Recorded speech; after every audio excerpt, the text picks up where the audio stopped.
This is John Krafchick, former Waymo CEO, who currently sits on the board of Rivian. He has some thoughts on Tesla's vision-only approach to autonomy.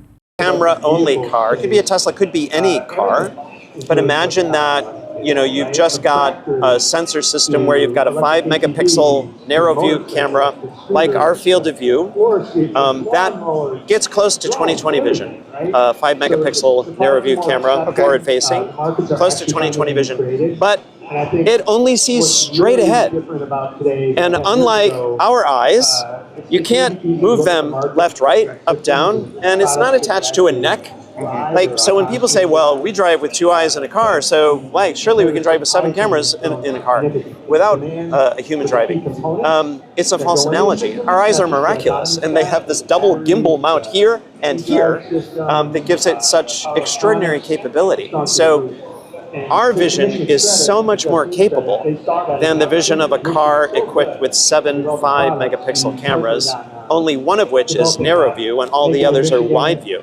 So you're dispersing those 5 megapixels in a way such that the actual vision is more like 2060, 2070.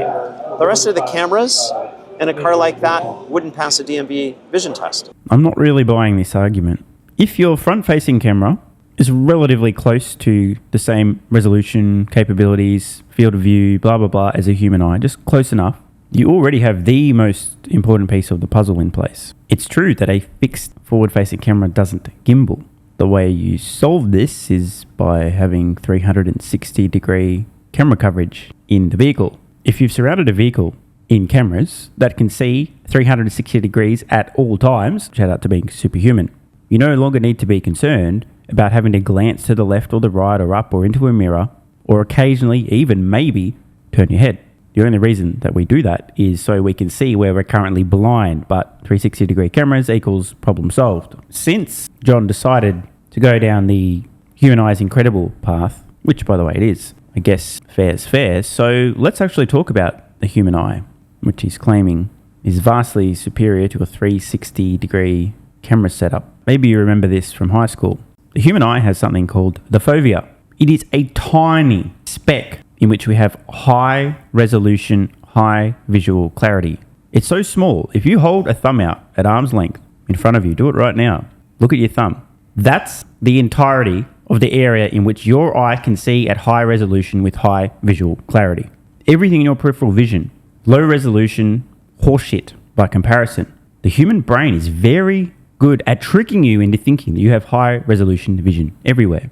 Outside of this tiny speck, our visual acuity can be 100 times worse. I encourage you guys, if you're interested in this, you'll discover if you fixate on a single point far enough into your peripheral vision without having moved your eyes one way or another, it becomes difficult, if not completely impossible, to distinguish between colors. It doesn't seem that way because our eyes dart around all the time. And we seem to think, well, everywhere we look, obviously it's high resolution, so therefore the whole thing's high resolution. It's not. It gets so bad toward the edges of your peripheral vision, where the best you might be able to do is distinguish between that's black or grey or it's a colour. That's it. Not what colour, not even close to what colour, just it's not black and grey, it's definitely a colour.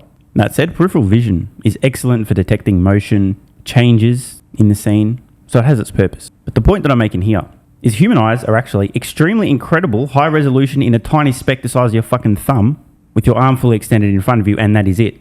Whereas the high resolution forward-facing camera is high resolution everywhere in the field of view. It doesn't have peripheral vision. So to achieve superhuman vision with cameras only really is a matter of 360-degree vision that overcomes the inability to turn your eyes, gimbal them, rotate your neck, etc. And a high-resolution front-facing camera, which is the direction you spend almost all of your time looking when driving. If I didn't know any better, and obviously I do, but if I didn't, I might think maybe bro's just coping. Doesn't want to say that Rivian doesn't have a large enough fleet to collect enough data to solve vision only, therefore camera only will never be superhuman. And don't ever get me started on reaction times. Computer, self-driving vehicle versus a human meat computer, it's not even close. So you've got superhuman reaction times, you can see everywhere all at once, and you have significantly higher resolution in your forward vision at all times, not just when you're looking at a thumb-sized speck out in front of you. If you compare that to a serious L4 company, Wait a second. Did he just... he did just I'm not even asking. He did just suggest that a company attempting to solve autonomy with vision only, high-res forward-facing camera, and surround cameras, wide view, did he just suggest that a company doing that is not serious? When you compare that to a serious L4 company, as in Rivian or Waymo, a former and or current employer and or board seat, dude, shots fired. Now, in his defense, and in the defense of all of the companies enveloping their vehicles in an absolute clusterfuck of sensors, they don't have much choice. They don't have a big enough fleet. They can't get enough data. They can't solve vision only. So what are they going to do? But this is just an admission of a massive skill issue, inability to solve vision only, which is a result of an insufficient amount of training data. We're really trying to achieve superhuman perception with amazing suite of cameras, right? With extraordinary 360 coverage and redundancy in the cameras at the corners of the car and on the roof of the car, high, low, everywhere. And the LiDAR and the radar providing completely different modalities of active sensing to go with the passive sensing that comes from the cameras.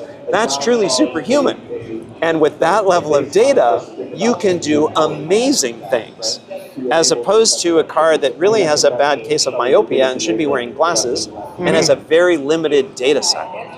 So I note, and maybe it's a coincidence, his creative use of the word data. He's currently referring to the inbound data stream from the sensor suite, as opposed to how it's often referred to discussing autonomy, the data required to train your AI. The thing he's missing here, he's focused 100% on the sensors. What matters most, easily 95% of the problem, is intelligence, the AI, which needs to be trained on fuck tons of real-world data.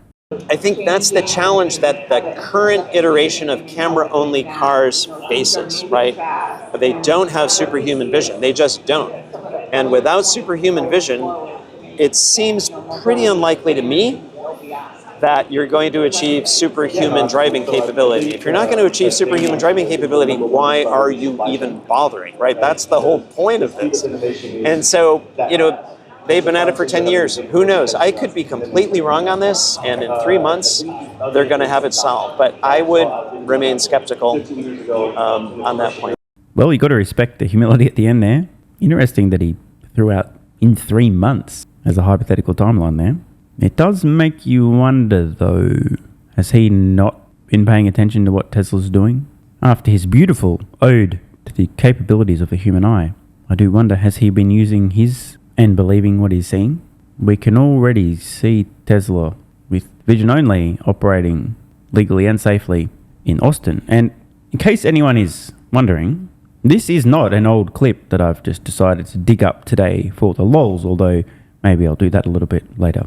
This video from Automotive News, 13th of January 2026, no doubt was recorded maybe a few days beforehand, maybe a week or so. The point is, this is not a 7-year-old clip. This is not a 4-year-old clip. This is not a 2-year-old clip. It's fresh. And we have John here, at least claiming to be confident that you're not going to solve autonomy without an absolute clusterfuck of sensors. Check out this clip posted by Herbert Ong today on X. Some active roadworks, orange cones, lane blocked off, worker with sign directing traffic, currently stop.